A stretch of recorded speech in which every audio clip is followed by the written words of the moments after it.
Xin chào mọi người, chào cô chú và anh chị em. Đây là ở phía trước cung điện ở Monaco. Bonjour, bonjour tout le monde. Ici, c'est le palais de Monaco.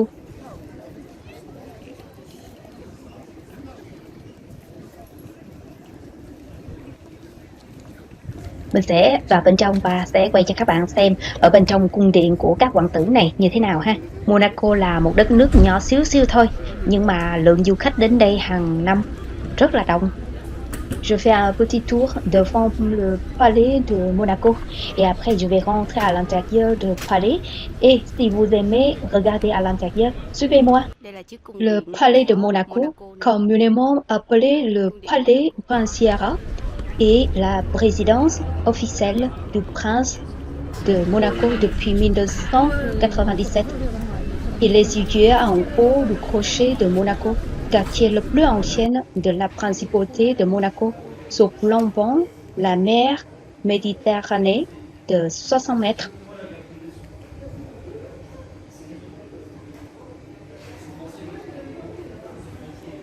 Đây là ở bên trong của cung điện nè, ở phía sau lưng của mình là cái hang đá.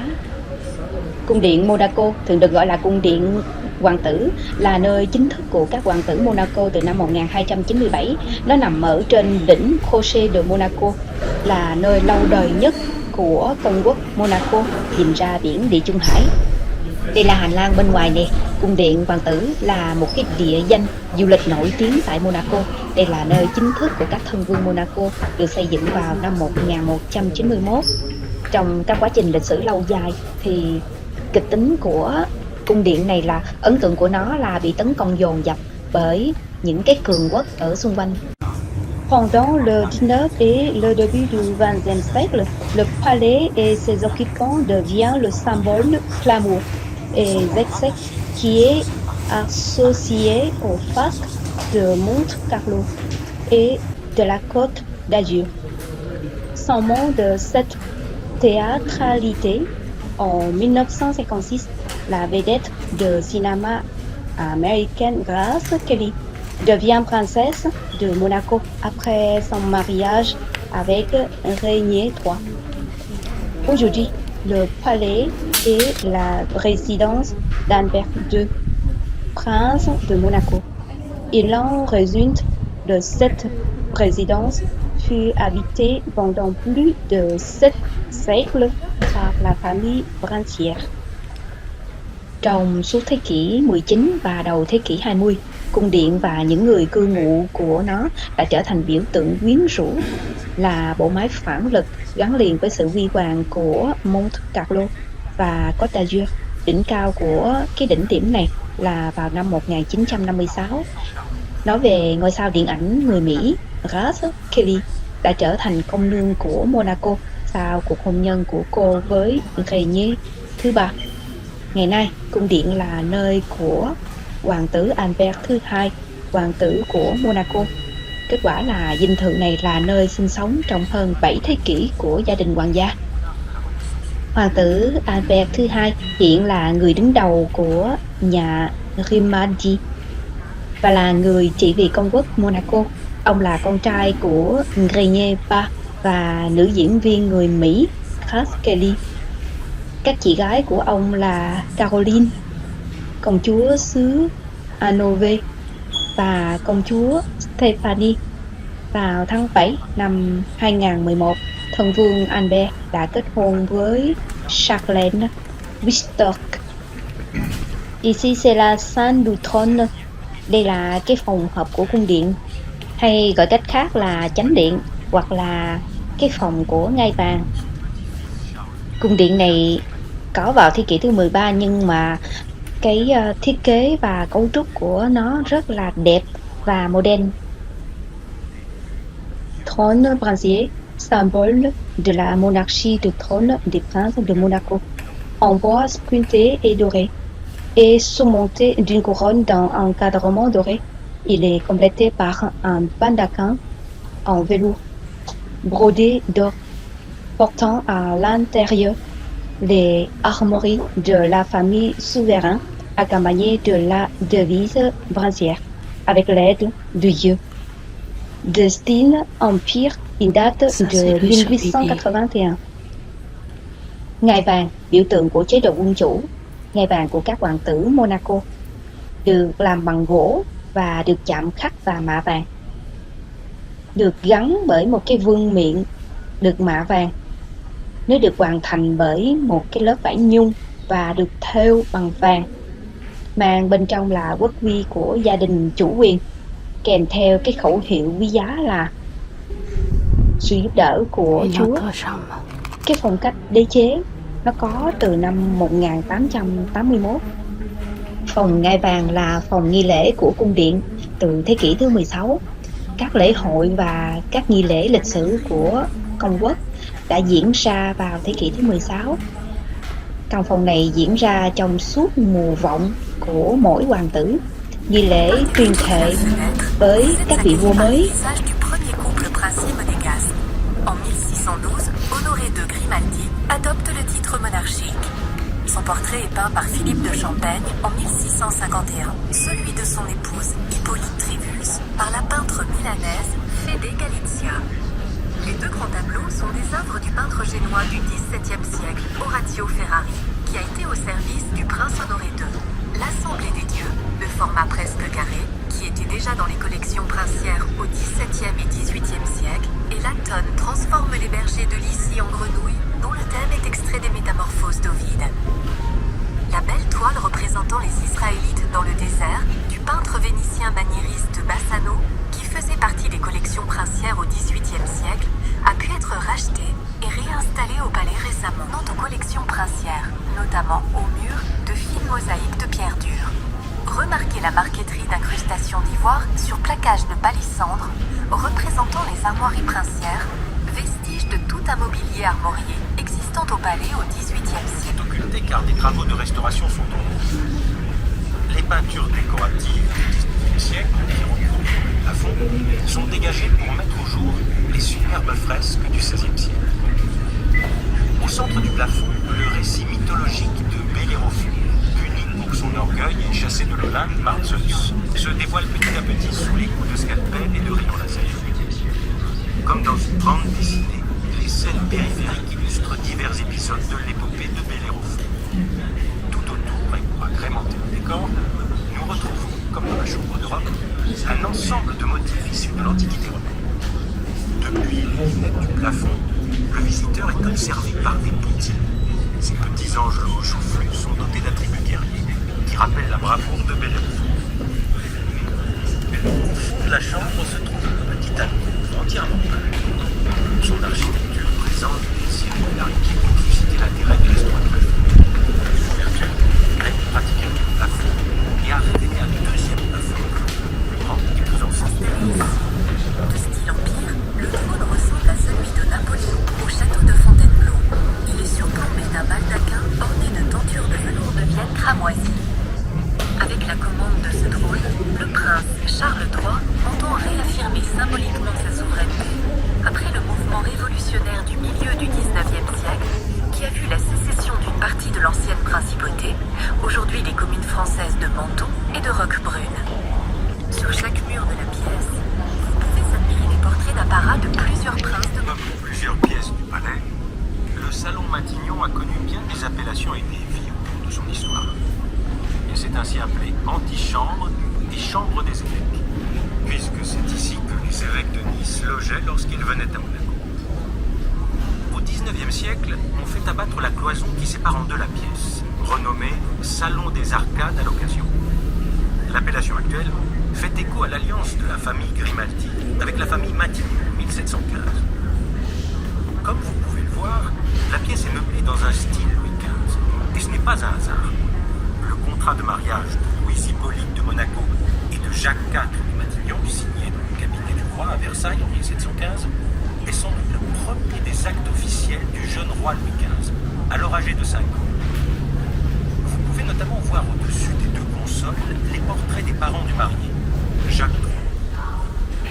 Đây là căn phòng vũ khí nè, và nhiều cái đồ vật của ngày xưa như là nón, gươm hoặc là tiền. Nhìn cái nón đẹp ghê chưa? Cái nón này những cái sợi chỉ được mai bên trong là bằng vàng. Và đây là những cái huy chương, huy hiệu.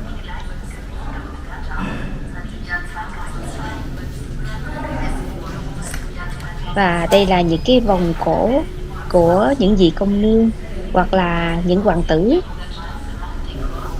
Rất là đẹp và được làm bằng chất liệu rất là quý giá.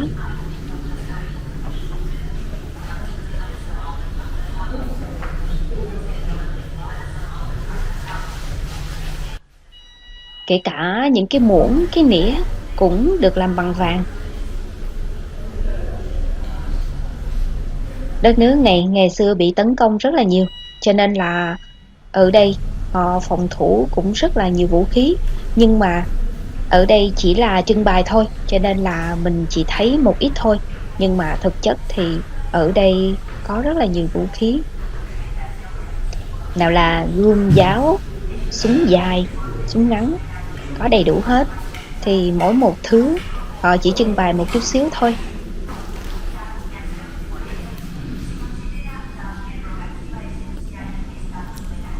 Honoré. Đây là những mệnh tiền của nhiều thế hệ đã trải qua. Honoré 3, Black, Dark Rose. Honor. Louis II.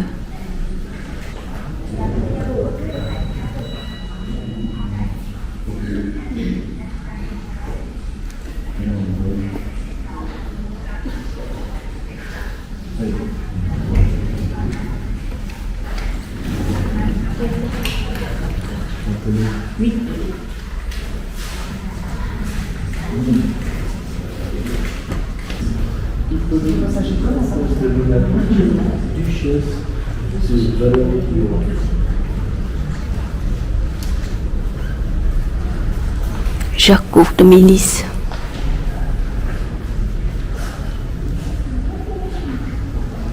Louise Hippolyte, princesse de Monaco. Đây là con nương của Monaco. Đây là căn phòng ngủ của hoàng tử nè, rất là đẹp và sang trọng. S'appelait à l'origine chambre royale, à alcôve dorée. Mais on la connaît également sous le nom de chambre d'York. Pour quelle raison? En 1767, un prince d'Angleterre, Édouard Auguste, duc d'York, frère du roi George III, tombe brusquement malade en mer alors qu'il doit rejoindre Gênes. Débarqué à Monaco et transporté d'urgence au palais dans cette chambre, le duc y meurt malgré les soins prodigués sur instruction du prince Honoré III. En 1768, afin de remercier le prince Honoré III de toutes ses attentions, le roi George III l'invite à Londres. Il reçoit un accueil particulièrement chaleureux. Cette mort princière illustre fait de cette chambre un des pôles d'attraction du palais, déjà remarqué par les visiteurs en 1775. Le programme décoratif de la pièce est intimement lié au règne d'Antoine Ier, dont vous voyez le portrait par Rigaud, et qui, au début du XVIIIe siècle, dépense des sommes importantes pour l'embellissement de l'appartement royal. Vous pouvez ainsi remarquer la présence de son monogramme, entrelacé avec celui de son épouse Marie de Lorraine, dans la décoration de la voûte. Au centre du plafond, l'allégorie de la renommée qui porte le pavillon armorié des princes illustre l'apogée de la puissance des Grimaldi, qui, à la fin du XVIIe siècle, ont obtenu le rang de princes étrangers à la cour de Versailles.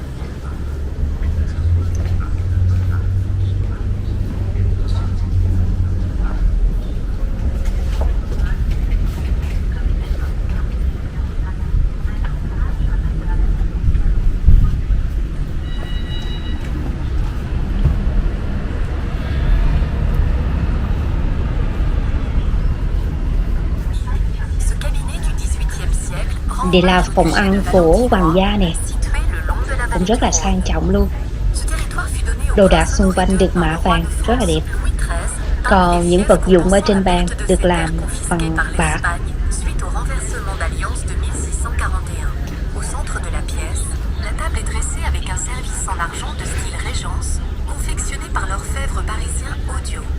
Les assiettes, couverts et rafraîchissoirs portent les armoiries princières d'alliance Grimaldi et Mérode, évocation du mariage prestigieux en 1846 du duc de Valentinois, futur prince Charles III, avec Antoinette Guilhem de Mérode, issue de l'une des grandes familles de l'aristocratie belge. Sur le mur principal, deux agréables portraits du XVIIIe siècle attirent le regard. Ils sont l'œuvre d'une femme, Marianne Loire, et représentent le prince Honoré III jouant de la vielle et son jeune frère, Marie-Charles Auguste, jouant de la musette, une sorte de cornemuse. Sur le mur de droite, remarquez ce joli portrait, œuvre d'Élisabeth Vigée-Lebrun, artiste qui a beaucoup peint la reine de France Marie-Antoinette, représentant une comtesse hongroise. Trois autres tableaux sur ce mur sont issus de la collection réunie par les princes de Monaco au XVIIIe siècle. Ces pièces sont très attentifs à la reconstitution du patrimoine artistique de ses ancêtres. Sur le mur de gauche, l'œil est accroché par un escalier monumental, tableau spectaculaire d'Hubert Robert, fameux peintre d'architecture à la fin du XVIIIe siècle. Deux autres tableaux de ce maître sont présentés de part et d'autre de la fenêtre. Đây là căn phòng của những đứa con của các vị hoàng tử. Les jardins privés de la famille princière. Au sein d'un mobilier qui évoque l'univers féminin du XVIIIe siècle, vous pouvez remarquer la commode d'époque Louis XV, le petit secrétaire d'époque Louis XVI, ainsi qu'un bureau secrétaire à cylindre en bois précieux, marquetté à décor de Louis. Ne manquez pas d'admirer deux scènes mythologiques du XVIIIe siècle sur le mur derrière.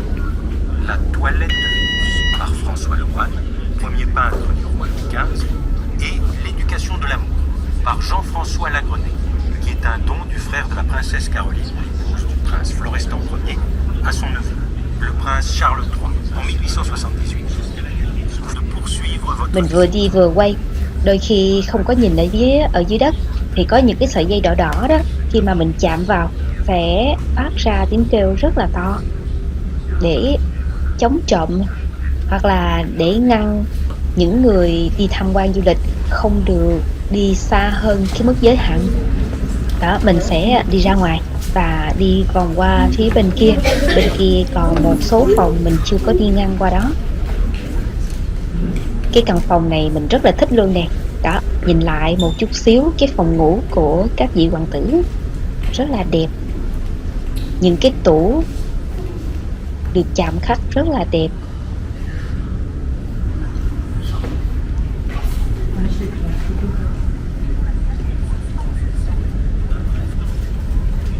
Ça c'est le prince Honoré II. Hoàng tử Honoré II. Hoàng tử Charles III. Prince Charles III. Le prince Albert Ier. Hoàng tử Albert đầu tiên. Princesse Alice. Công chúa Alice. Hoàng tử Louis II. Prince Louis II. Princesse Grace. Prince Pierre de Polignac. Hoàng tử Prince Pierre de Polignac.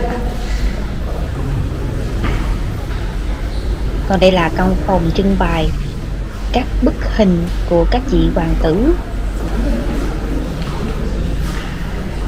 Nhìn người nào cũng uy nghi hết, rất là đẹp.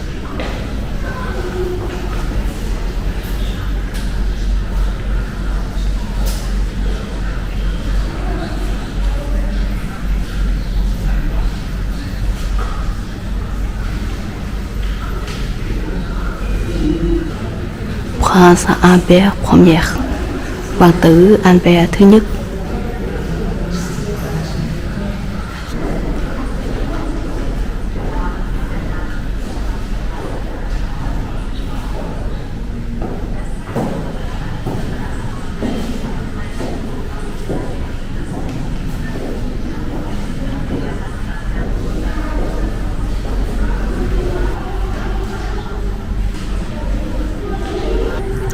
Princesse Grace.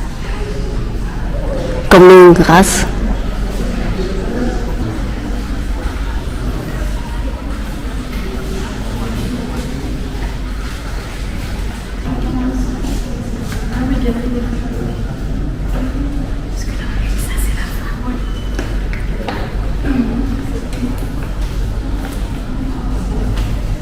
Còn đây là phòng thư viện, rất là nhiều sách luôn, quá nhiều và quá cao luôn. En 1604, à la mort d'Hercule Ier, la bibliothèque du palais compte déjà 1440 ouvrages.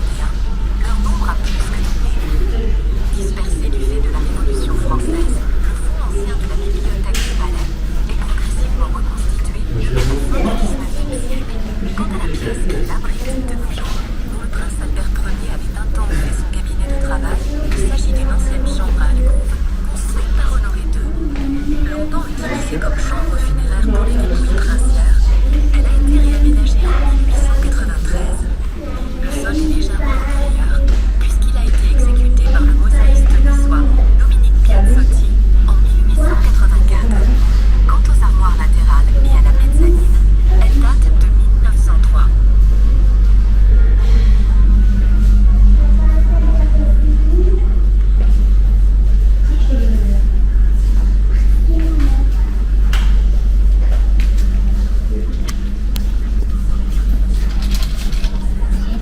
Voici arrivé devant la chapelle palatine, construite entre 1654 et 1656, sous les souhaits du prince. Còn đây là căn phòng cầu nguyện của hoàng gia, nhưng mà ở đây đã bị đóng cửa rồi, mình không được vào bên trong. La chapelle a été restaurée à la fin du XIXe siècle. À cette occasion, l'artiste italien Ernest Sprega a exécuté les peintures murales sur la voûte qui représentent différents épisodes de la vie de Saint Jean-Baptiste. La statue en marbre de la Vierge, exécutée par le sculpteur français Anatole Marquet de Massot.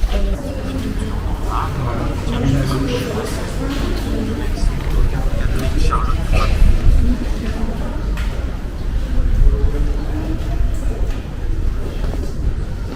Vous voici de nouveau dans la galerie d'Hercule. Celle-ci a été construite au milieu du XVIe siècle sous le règne d'Honoré Ier et la régence d'Étienne le Gubernat. Còn ở đây là quảng trường ở sân ngoài của cung điện nè. Đó, rất là rộng luôn. Và ở trên 4 thành của bức tường đều được chạm khắc rất là tỉ mỉ và rất là đẹp. Les lunettes sous les voûtes illustrent la vie et les travaux d'Hercule.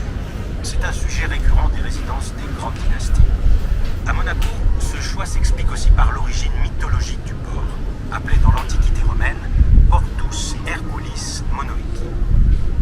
Seul un héros tel qu'Hercule pouvait se frayer un chemin et créer un port en un lieu aussi escarpé, où la montagne tombe quasiment directement dans la mer. Lors de la restauration, la couche originelle du XVIe siècle a été privilégiée. Les lacunes ont été restituées de manière visible, mais certaines lunettes, faute de décor restant, ont dû être maintenues dans leur composition du XIXe siècle lointain. Observez désormais les voûtes. Elles sont couvertes de très beaux décors de grotesques de la Renaissance tardive. Les métaux.